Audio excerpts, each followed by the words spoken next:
如果話機場係一個城市嘅門面，代表旅客對城市嘅第一印象，未知位於赤鱲角嘅香港國際機場又俾你點樣嘅印象？香港國際機場由英國建築師諾曼福斯特去設計，佢係1999年建築界諾貝爾普立茲克獎嘅得主，亦係依家國際有名嘅機場建築師，包括北京首都機場、約旦安曼嘅亞麗亞皇后國際機場、巴拿馬托庫門機場等等，都由佢興建。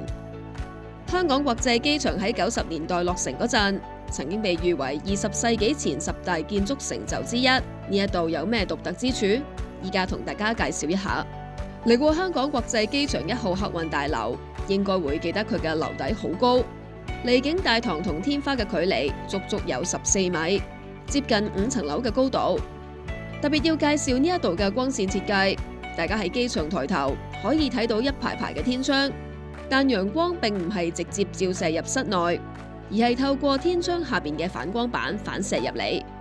即使正午嘅陽光，亦唔會覺得好刺眼，採光度高，亦可以減少燈光能源嘅使用。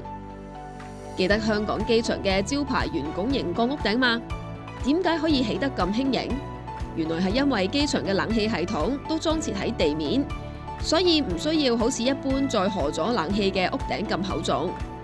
但係咁輕盈，點解又唔怕俾颱風吹走？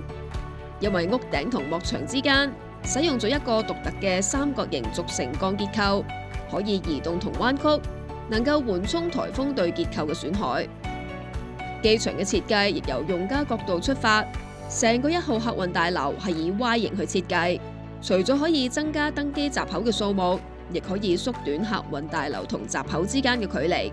乘客唔需要左轉右轉，好直接就可以抵達登機閘口。